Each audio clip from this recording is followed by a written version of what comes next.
Hello, everyone. So we're very excited to have you back on our lives. We have two mysterious guests. I wonder if they're gonna find out who those mysterious guests are. Dun, dun, dun, dun. What do you think? I have no idea. Who are you? Who the hell are you? It's great. It's a great question because it's why we're actually doing that live today. First of all, our lives are no longer going to happen on Mondays. They're going to happen on Fridays, starting from today. So we thought we would just make a kind of a transition, having the two of us on the live until next Friday, where we're going to be back with 4 different panelists. Panel speakers. And so it would be also a great opportunity to share with you as well a little bit more about who we are, why we're again doing that initiative, what's behind our co-living idea, and of course our insights and perspectives around self-awareness. Anything to add, Fred? Can I reveal your name now? You just did, Benedict.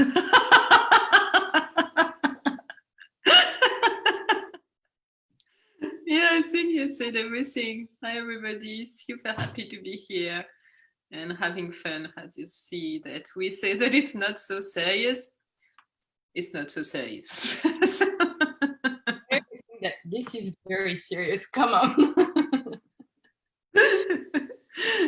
Okay. Well, I think that's probably some of our values that we definitely share and that we definitely want to bring to you guys and also to our co-living that is under progress. It's not because you're a bit cuckoo, a bit funny that you cannot be professional. So I think it's just a great combination to have both. So hopefully you'll get the humor behind our craziness, and at the same time you'll get interesting insights out of the slides. Yes, hopefully.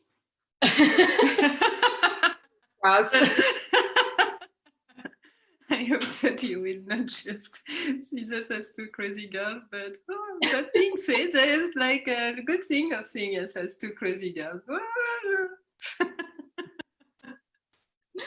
So what are we talking about today, Fred? I think we are talking about self-awareness. Mm-hmm. I think I saw in the post that you made that it was the theme, which is like kind of the keystone of our group and project. After like long discussion about what is our value and what is exactly, and digging and trying to, oh yeah, with the cat mask, digging is even more fun. So, so like after long discussion, it's like, why are we doing that? And like the core mission, we discover that everything we are doing is about self-awareness. So that's the topic of today. And what's important about that? Why did we decide to actually have it at the core of what we're gonna do soon? Because I think self-awareness is very important to grow. So because if you don't know yourself and you don't know what you like, what you want, like it's such a problem. You grow on a little bit like bias. It's like it's difficult. We can like help people to bring so many tools, but they have to get like the wish of knowing themselves first, and it's such a gift to help people to do that. So having a place where they can be vulnerable and safe and have fun, because I really believe that laugh is a major key to know yourself too, and not taking yourself too seriously. They can just grow. Hence there is a explanation for everything. We swear. It's not just, we didn't wake up just like that. Thinking, oh, I did. Behind it. It's having fun that leads actually to self-awareness. Exactly. Or is it the self-awareness that lead to having fun? I am not sure.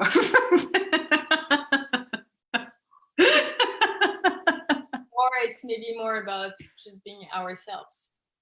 Yes, that's yes. It's Hiding also behind masks. well, it's fun too. Like who doesn't have mask? Sometimes it's as long as you know that it's a mask. What's the problem? You can have fun. It's like sometimes I'm bored to be Fred. I want like because there's so much more than that, and I want to be bigger, and I want to be like anything else, and like having another life, trying other thing, and so like. But I know it's a mask, but having fun too. Am I saying that I have multiple personalities? It's a possibility. Okay, let me rephrase that. What you're saying, I believe, correct me if I'm wrong, is that you're exploring life and different aspects of life so you can get to know yourself better. Thank you. That sounds like way more grounding than having multiple personality problem. Thank you, Benedict. I appreciate it. Choices, so you can decide whether you would rather have, several personalities, or just because, it's a way to get to know yourself better. It is actually. You don't dream about that. I just sometimes you can just choose to wake up in another skin and for a day and see how it is.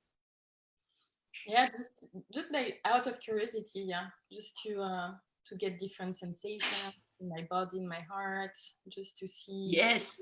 to live someone else, life, and probably also because it would help me get to know better people even more and better understand them, to be in their fit. Yes. Sometimes I really wonder if like the thing that we say it is that even colors, like they say like, okay, that is yellow. I wonder if the other person see yellow the same way, or like love feels love the same way. And that would be so cool to try. So yeah. Someday, Fred. Someday. Yes, that would be cool. Let's dream. And tell me, you, Benedict, what is like self-awareness so important for you first? To me, self-awareness is like a lifetime journey. And Yeah. to me, it's almost like the reason of life, because self-awareness is about getting yourself better and therefore getting closer to the person you really want to be, that you are, but that you also want to be. There are certainly certain aspects of yourself you want to stretch or develop or put aside, and to me it's just this travel, this journey towards who you really are. And there is a sense of love as well that actually follows you throughout that journey. And for me, it's very much like, the whole purpose of life is to get to know yourself better, is to to travel the life in a way that you can learn so much and experience things and grow. Um, whether you actually face difficulties or exciting moments, there's always something to learn out of those, out of anything. And I believe that, if towards the end of my life, I have the feeling that I know myself, maybe 90% of myself, then I would probably be very happy and be pleased, because like you were saying, we all live in our own universe, in our own reality of things. And myself, I really see myself as being my own home. And I feel that more you know yourself and more you feel home. And I think there is no better feeling than that. So if self-awareness, and pushing myself towards getting to myself better helps me reach that feeling of feeling home, then it's would be great. Oh yes, I like that. That it's like a feeling like at home, because it's like when you have reactions that you don't really understand, it feels very foreign. It feels like, ugh, why do I have that? And often it comes because you don't really know what's going on in your own life or for yourself. So I like that, like getting to know yourself, like feeling at home. Yes. And I guess you will feel at home because you know exactly what's right for you. And so more you know yourself, more you know what you have to say yes to, no to, and therefore that's why you feel, you know, grounded and home, because you're just surrounding yourself with things that are actually fulfilling you. Yeah, I agree with that. And you mentioned that there is like a sense of love. Um, what do you need to, what is the ideal environment to have that sense of love when you to get to know yourself? Like, do you need like some elements to, so like we mentioned, like the possibility of being vulnerable? Is there like other things that is important for you to get to know yourself with love? Because sometimes you know yourself with a brick in your face, so and that's not pleasant. So what's the difference? Um, well, when I hear you talking, the first thing that comes to my mind is actually people that are around me, that love me for who I am, that actually support me wherever I am in my journey. On my journey,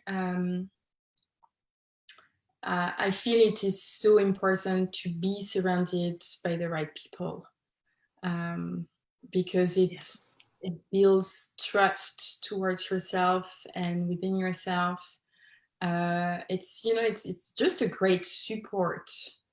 I I believe we are alone in our lives because again we live our own reality that probably no one really understands.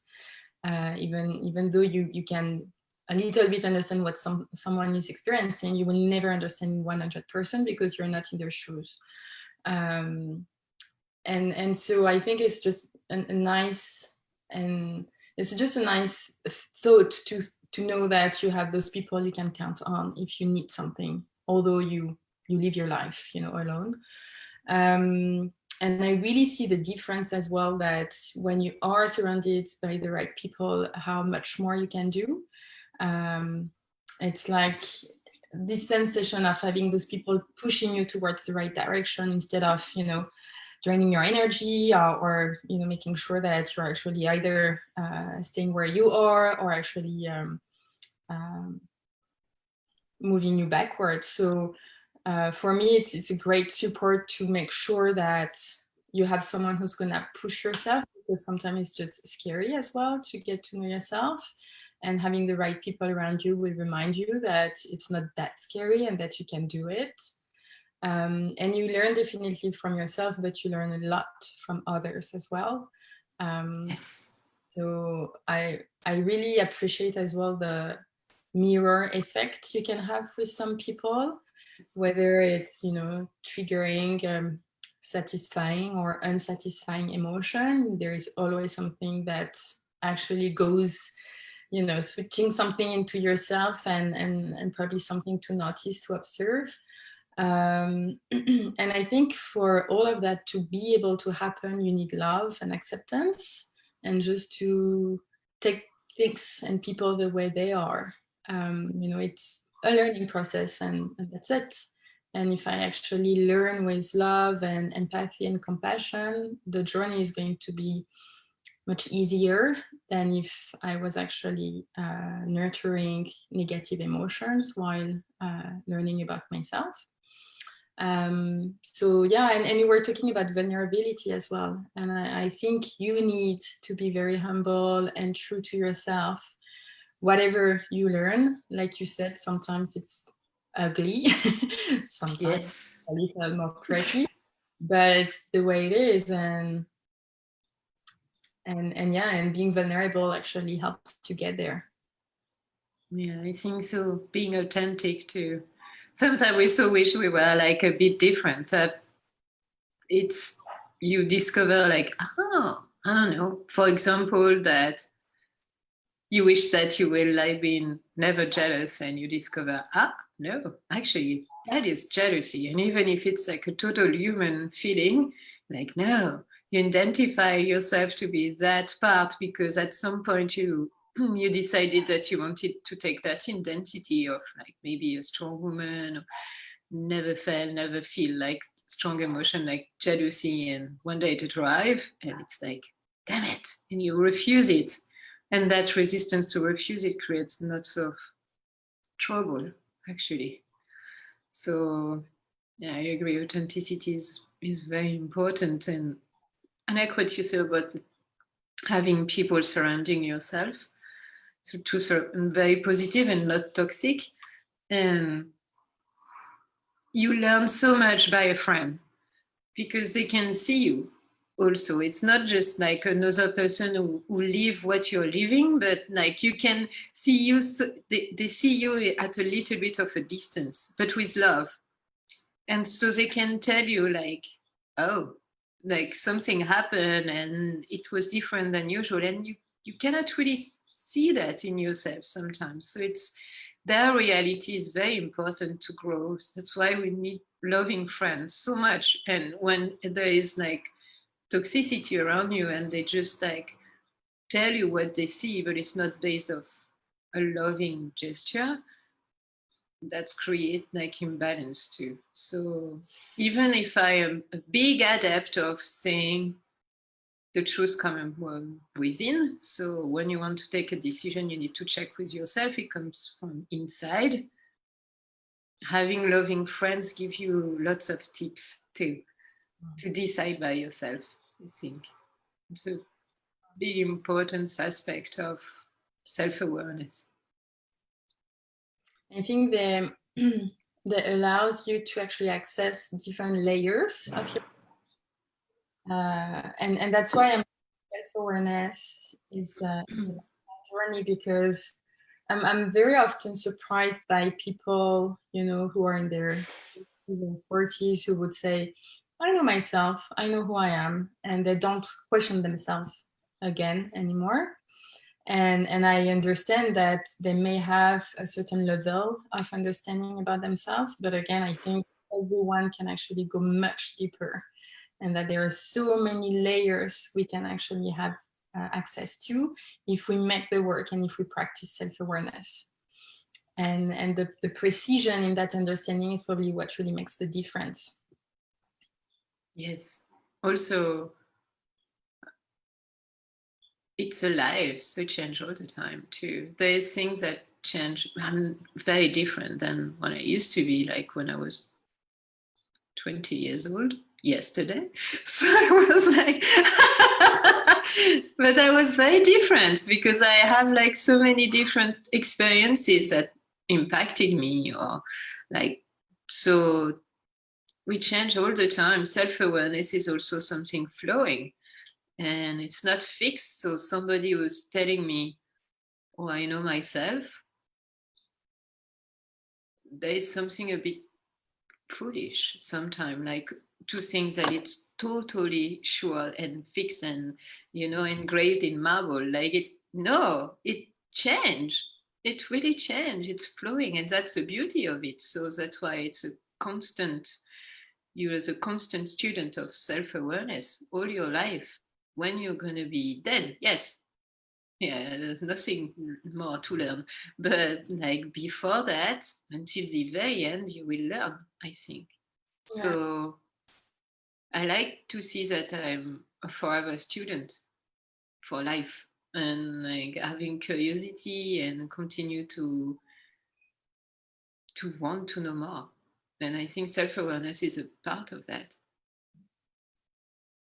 Yeah. Never end.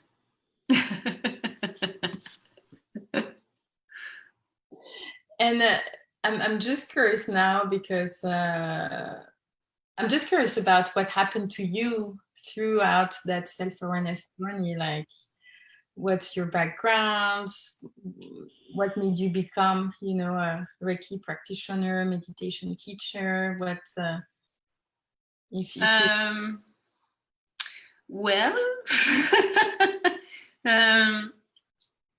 there's absolutely nothing that will say that I will become a Reiki practitioner, because before being 30 years old, I didn't know what was Reiki. So no. My background is totally different. I think that the thing that was like constant, little bit more constant, is being an entrepreneur. That yes. So I began I opened my first company when I was 21 years old, and yeah, 21 and 22, and I was creating website and organizing upscale clubbing events in Paris and Los Angeles. Totally different. And I was sorry from that time.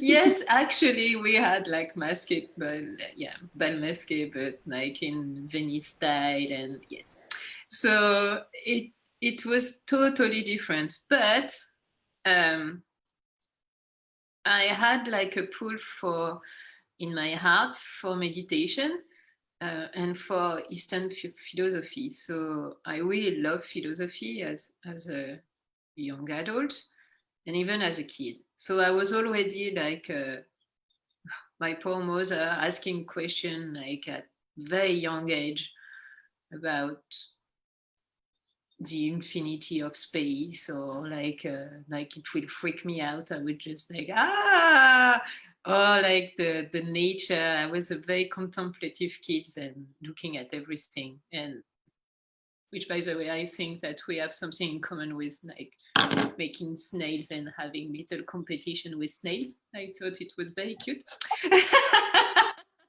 That's what I was used to do.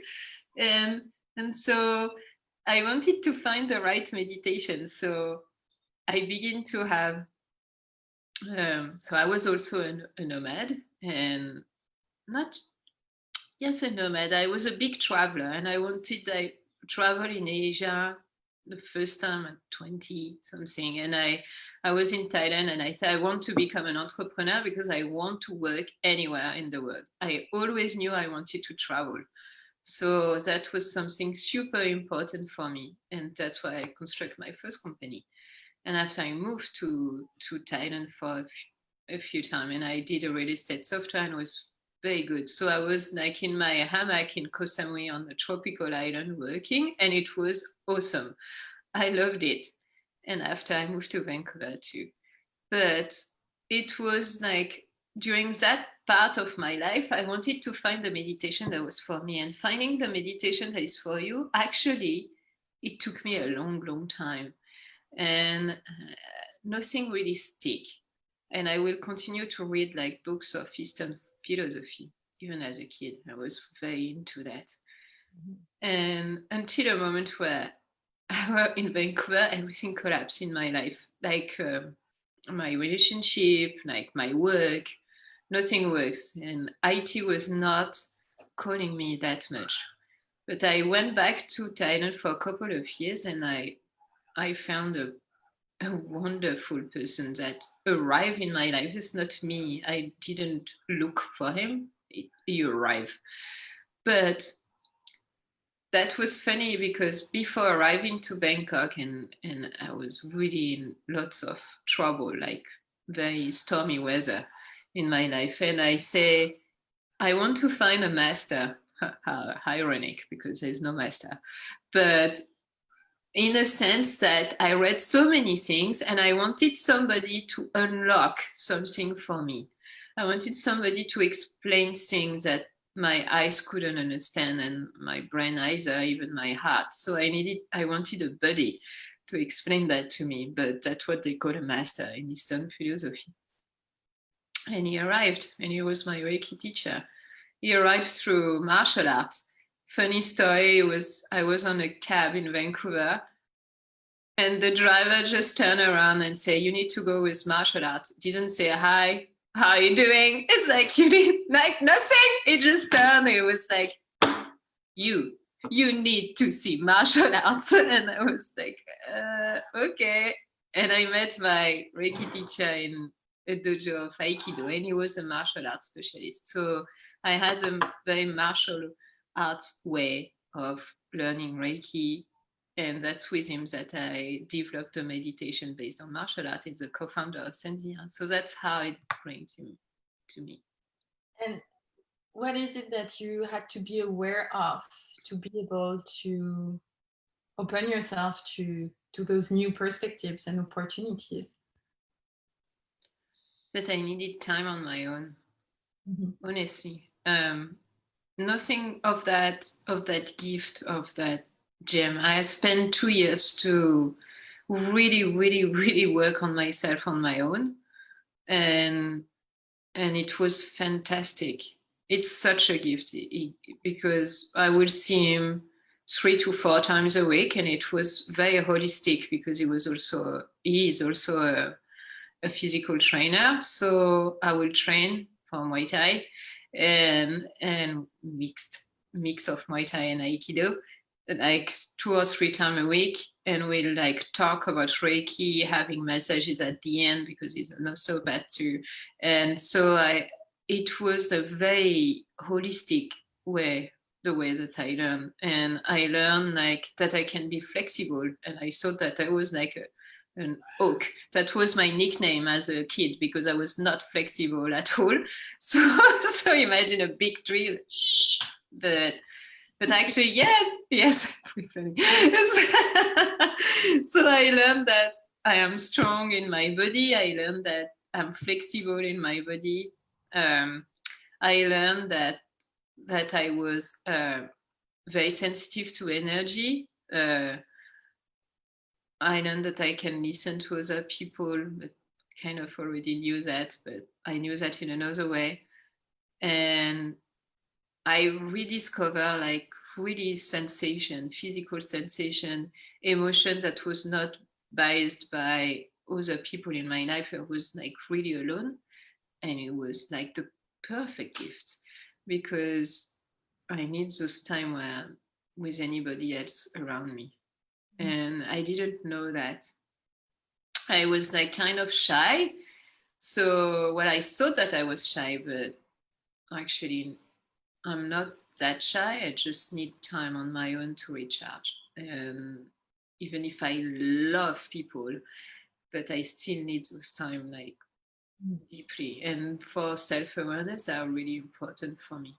And I had like that. My apartment in Bangkok was a tiny temple of self-awareness, was dedicated to that. Yes. And today, what do you do to recharge, to create space for self-awareness? Do you have any routine or any tips you could share with us? Yes, so I have a journal that I really love. It's called the Human Journal, and we might talk about it next week.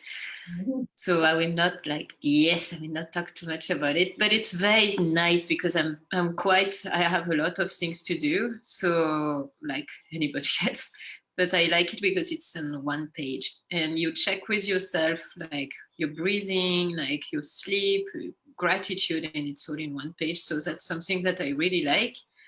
I walk a lot. My last self-awareness tool is my watch because thank you, my partner, because it's fantastic. So for those who know me, I'm a big data girl. It's my IT background. The more, you confirm? Yeah. So the more data, the better. I'm like, data. So that data, sorry. Oh, data. I don't know. So it's just like, just seeing that the number of steps, how do I breathe, how do I sleep, what is my stress, I actually learned that my stress has a peak as soon as I open a computer. And I was like, yes, I remember why I wanted to do Reiki and do that more. It's actually that it reduces my stress. Like really nice to not be in front of a computer all the time. And it just gives me a little bit of awareness about my physical body and my dream. And it's fantastic. You learn so much. I learned that I recharge with my partner when I sleep. That's so cool. And him too. He has like the same like tendency, like we just snuggle and our battery recharge. I always told him like, you recharge my battery, and that's true. So that's a very good one. And I go in nature as much as I can. It's the thing that I miss the most with the pandemic. It's I camp and I travel. Traveling is a huge one too, because I learn by being in a foreign country. I think it's the thing it's the way that I learn the most. So yes, and I write too when I have time. What about you, Benedict? What is your tool for self-awareness in your day-to-day life? I observe a lot. So I love observing people. Just, even their body language, see if there is any, try to understand their life experiences through the way they walk, they act, their posture. I love asking questions, of course. I'm a coach, so that's what I do. I confirm. Yeah, I think I have that since I'm little, and I remember one of my last managers, he was just tired of me because I was always asking questions. So whatever he was asking me to do, I was always like, why? Why are we doing this? And so, yeah. Anyway, questions to people, being curious about others, how they think, because again, more I open my views on the fact that there are many different scenarios, many different ways of thinking, being, and acting, and more it helps me understand, is it what I'm seeing right for me, or should I actually stretch it a little more, or should I look at it from a different perspective, or is it something that is very affirmed, important to me or not? So the other people, help me a lot to get to know myself. Travels, like you said, I think I had my big, aha moments, and I probably created the biggest shift in my life after a trip, because you get out of your comfort zone, you get out to what you're used to, so you go to a country that is completely different, from the smells in the street to the colors in your plate to the religions, to the philosophy of life in general, and suddenly it hits you. It's like when you look at things always, in the same direction, there is a point where you're not creative anymore to actually generate something new in your life. But when you are in a place where this is so different from what you're used to, then obviously there is something, that is shifting in you and helps you actually to get closer to what you really want. So that helps a lot as well. Can you tell us more about like that big shift? Was it like the first one that comes to my mind was when I was in India, and then so at that time I was living in Beirut, Lebanon. I had, an okay life, everything was fine. I was not very fulfilled at work, but it was okay. What were you doing?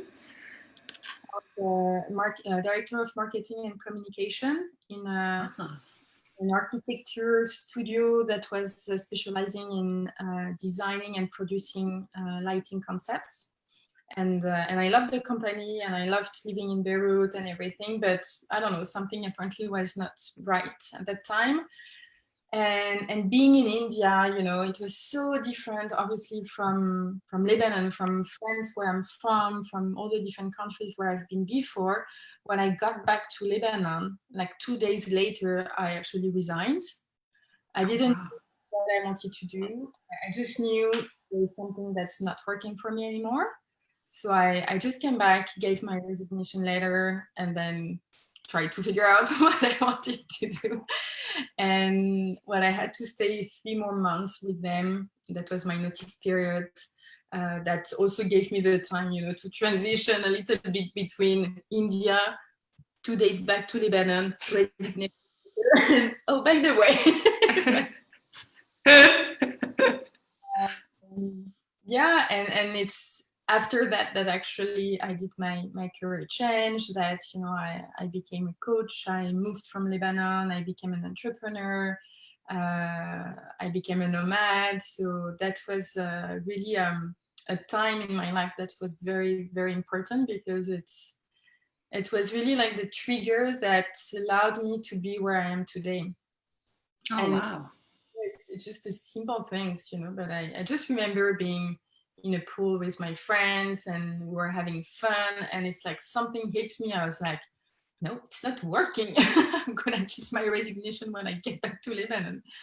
And sometimes you just feel it inside you. I mean, that's the way I react. I know not everyone is like that, but I'm I'm a very rational person, but at the same time I'm very intuitive, and I listen a lot to my guts. And sometimes your body just tells you this is what you have to do, and you don't ask questions at all. You just do it, and then you figure out, what's gonna happen. And it was so. It was, it was what I had to do. End of the story. No question. And so I did, and I'm super happy I did. Huh, that's interesting.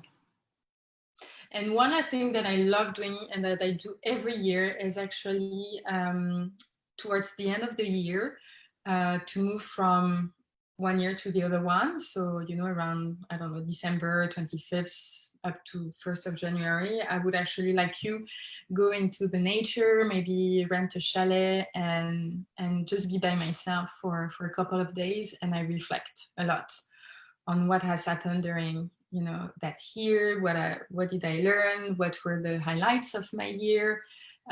What is it that I'm the most proud of? What I'd like to change? What is it that I'm not happy anymore about? And it's like I do an audit of my year, and I'm trying to be as objective as I can. And that helps me to create or to reflect on what I want to create for the year after. And it's a very precious time for me, because most of the year I run. And here Yes. to be with myself, to it's like there is no more time, everything is on pause. And I like this time of the year because everybody, no, not that many people are working, everybody is in family for Christmas, or the energy is much slower. And so that helps me as well to slow down and to really reflect on what I can and want to create for the year after. Ah, I see. And I really like that idea, actually, because I think that it's totally that the energy at this time is an energy for reflection. And it's not at all an energy to what we are doing right now for Christmas. It's not a time to rush everywhere. And you can feel it when you travel around Christmas. It's crazy because you go against the energy of around you. It was great Christmas the way that it was when we were all living in the same village and we didn't have to travel, but it was a time where you stay inside and you reflect and you talk with loved one and there's a tribe and it's great. But like the travel everywhere, of course we do because we want to see our family, but it's against the energy. It's really against it. You're tired and you want to just like prepare the year that will come. So yes.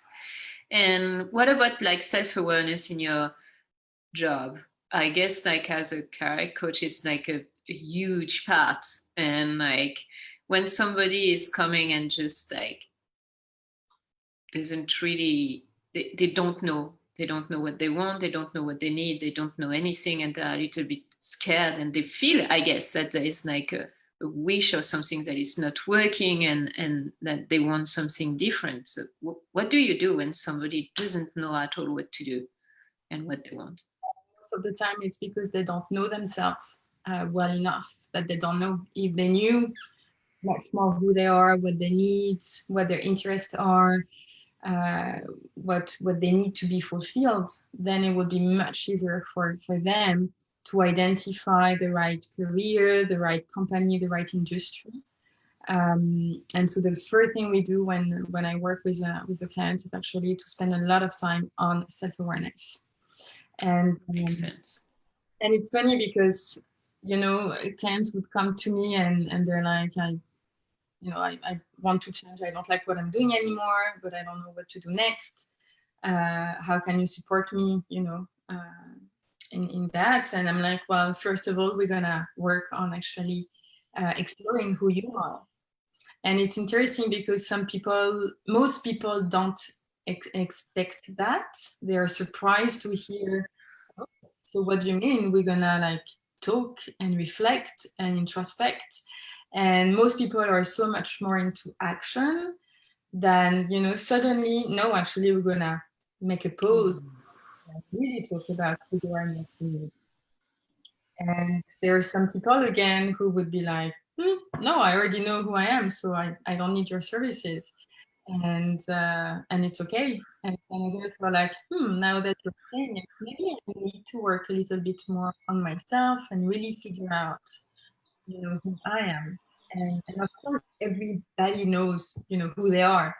But it's so hidden deeply that sometimes they need someone else to support them to reveal that, to put it into words. And it's because you put it into words that it takes a whole different dimension in your life. It's like a secret that you keep inside. But if you never, say it out loud, it remains a secret. And it's like it's not. But the day you actually unreveal the secret, that becomes real. And so that's basically what I'm trying to do with my clients, is to unreveal every little secrets that are, hidden within themselves. So they can use that, as same as the pieces of a puzzle to create that puzzle of theirs. And that's what's happening today now at a specific time of their life. But maybe in 10 years, in 15 years, they will need to do another change again. But the pieces of the puzzle will still more or less be the same ones. Like I was saying earlier, they will probably, go deeper into their relationship with themselves, go deeper into the understanding who they are. So really looking again at the different layers I was referring to earlier, but the pieces themselves are the same. And I think that's the most important to me, because I really believe in giving the right tools to my clients so they can actually be empowered and be, again, in 10 years, if they face, a transition or a challenge again, they'll know how to react because they'll have a toolbox to work with, and they will not. And that's very and most people that stopped working with me, I would say that the main highlight was that they know better who they are, and now they can, question themselves from the right place and find the right answers, and not have doubts around it, because more they know themselves, and more they will know, what's right and what's not. So it feels like, they live with more reassurance because they know who they are as And do you have an example of like a client that like discover something so big about themselves that really make a big shift in their life? Something that you saw like, wow, a haha moment maybe in their past?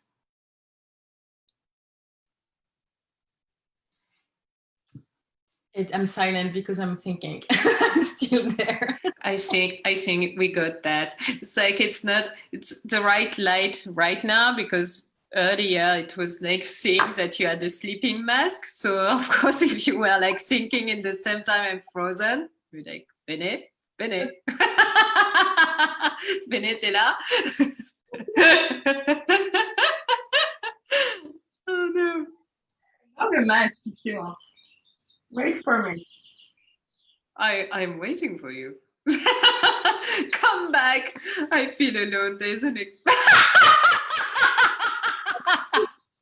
choices. Okay.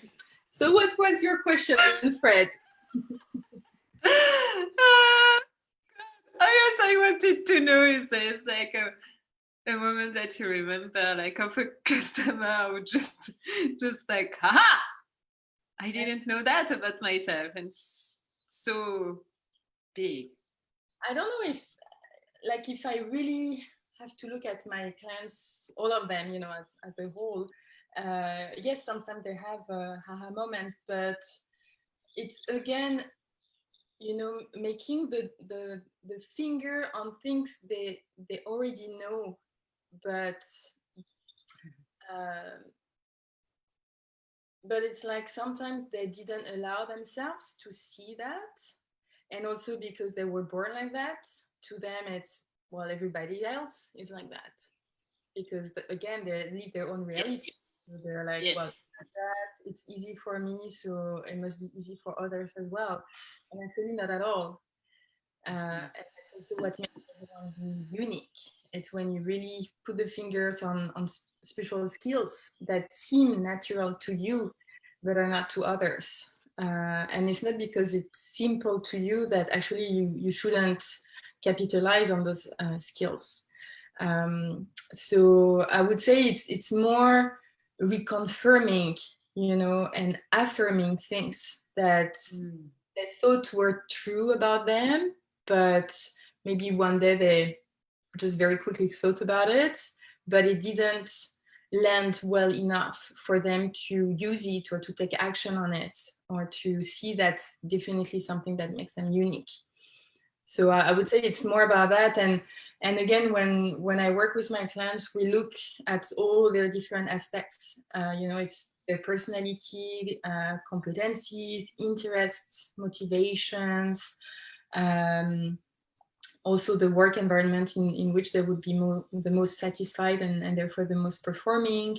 We look at their emotional intelligence, their leadership style. So it's really like there's so many, it's like looking at someone from a 360-degree perspective. And again, so you will not have a haha moment, every time you go around that wheel, but it's a matter of putting everything together and having enough understanding and awareness of what it means to that person and how they can actually use it in their life to feel more at ease, more grounded, more fulfilled, and more themselves. And yeah, I can totally see that. Like, I like that idea of, it's actually similar in Reiki. That's funny. It's like with our discussion, I see how much we have like similarities in our practice, but the same that in Reiki, lots of people come because they want to be healed. They hope that we have like magical power and that we can just heal people, which we cannot. Big revelation is like, well, no, because it's your life, so they need to be in the center of the equation. But I like what you said about it's almost that I see like a light, and you put a light on everything and you just like show the light. And that's how I feel when I have like a practice. I just like come with my body and I'm a guide and I show a light on things, and you see like, and they just, but that's them, then they make the diagnostics. It's them who just say like, oh yes, I have that because, and you give like different tools, but the rational part, like the trying to find an explanation, it's not me, it's them. I just like ask the question, but I actually try to facilitate the question for themselves. And that's why self-awareness cannot be something that is disempowering. It's impossible, or it's not self-awareness, it's just another lie. So yeah, I like that a lot. We actually arriving to the part about the co-living. Can you explain, because you are in a co-living, so that's great. What is a co-living? Because I've got like a lot of people telling me, what is a co-living actually? Is it the right name? Are you even that? Like, are you sure it's the right name? Because like we was from France. Yes.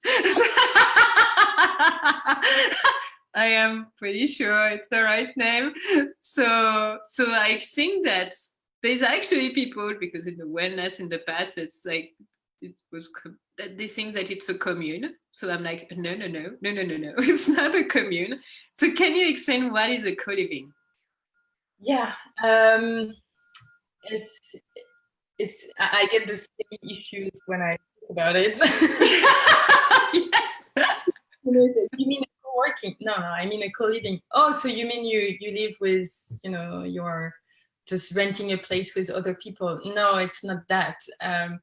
It's not explained because it's a new way of living, and I don't know how long it's been out there for, but it's still pretty recent. They are actually booming. Like concepts are booming everywhere in the world. Yes.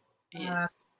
Because I believe it's also responding to certain society issues in terms of connection, in terms of resources sharing, in terms of many different things. But I guess the easiest way to explain what a co-living is to actually talk about what a co-working is. So a co-working space, now most people know what it is. It's becoming very common. Most people who would go to a working space is because they're entrepreneurs, because most of the time they work on their own. Maybe they're traveling to a specific city. They don't have an office as such, but they still look for professional connections. They look also for certain, efficiency. So they really want to have a work environment that would actually support them in their activities day after day. There is, I guess, also a matter of wellness that surrounds that. And so a co-living is basically the extension of a co-working. So the people who actually work together in that co-working space actually also live where the co-working is. So when you go to a co-living, you will actually have many different sharing areas. So the kitchen, you have sometimes a yoga room, you have a co-working space, maybe a garden. So very nice and spacious spaces. And then everyone has their own bedrooms and their own bathrooms. Obviously, that changes with depending on the co-living concept. Some have dorms, some have sharing bathrooms. So you have a little bit of everything all around the world. And so the whole point is very much to have, again, entrepreneurs who are traveling, who are looking at creating connections with like-minded people to work and to live together at the same place. And all people who are actually staying in a co-living would stay there just for a temporary time. Here at the co-living where I am, the minimum stay is 1 month and the maximum is 6 months, because we want because we want people to get to know each other, because it's not a lease of 1 year. You don't stay here for a year. Although this year it may be different because of that's what I was about to say. Well. Next June I will still be here talking to you about my amazing so temporarity of the co-living. Because we were actually having this conversation yesterday with my co-livers, like, we're not digital nomads anymore. What are we? Identity crisis. Nomads. We're not traveling anymore. And so it's a beautiful place because you get to know people coming from different places all around the world. Everybody has a different profession, different age. Throughout my travels, I stayed in co-living where there were families or where there were actually associates, so 2-3 people building a company together, but they have decided to have this lifestyle and they're just touring the world and renting, an office in a co-working space every 3 months. I've seen so cool. I've seen single people. I've seen friends traveling together.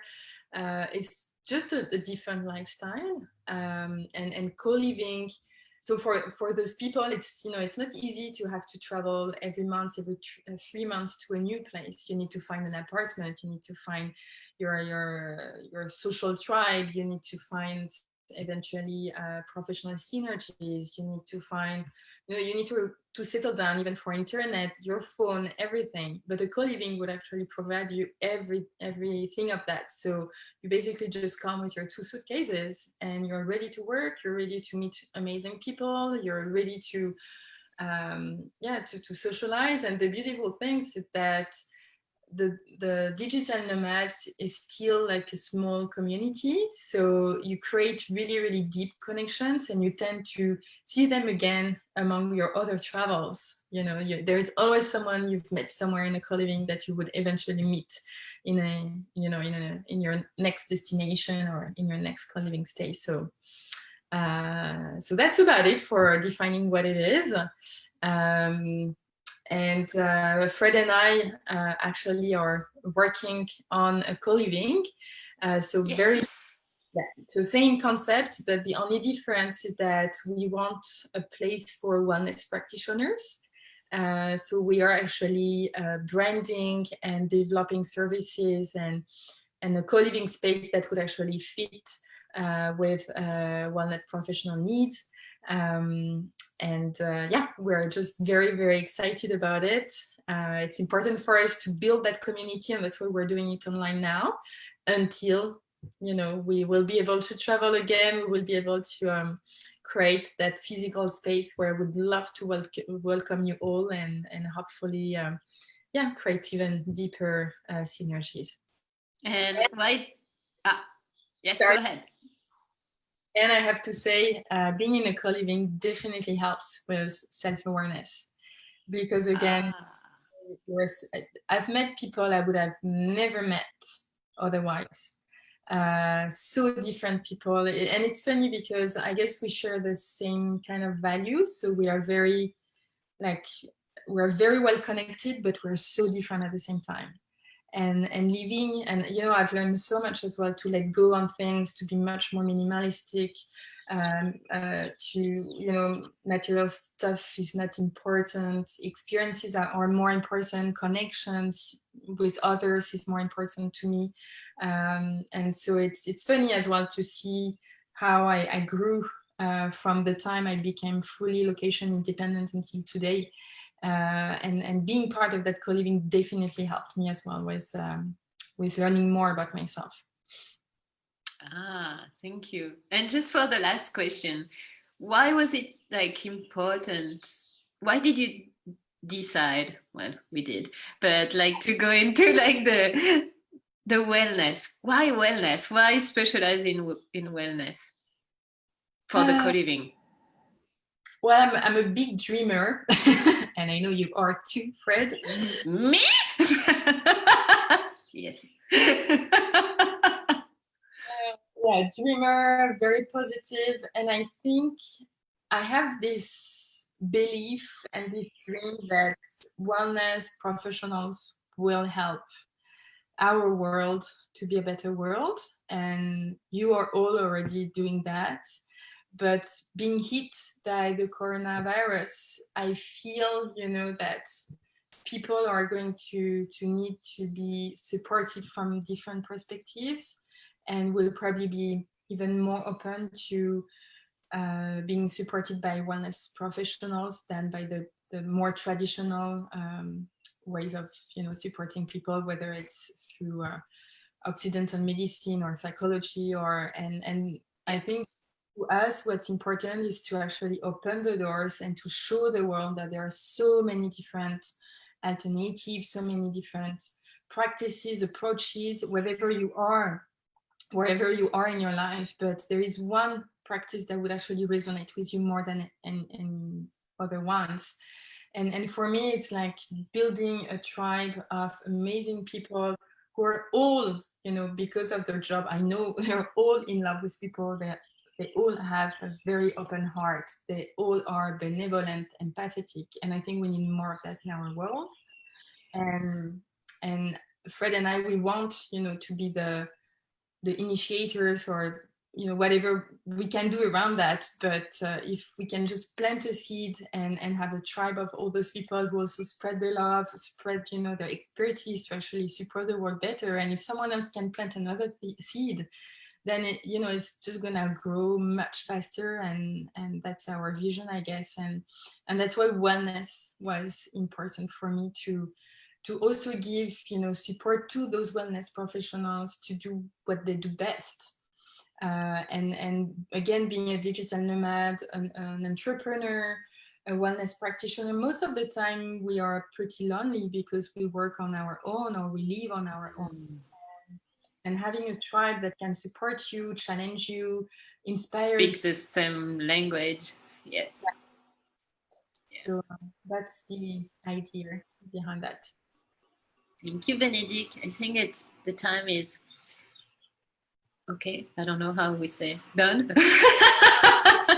With our mask, and they can now know who we are. I don't know if I can remove it. I have a very bad makeup like under it, so I think I'm gonna just leave it as it is. Sorry, guys. Okay, so we'll see next week for the next panel on how to choose the next practice and practitioner.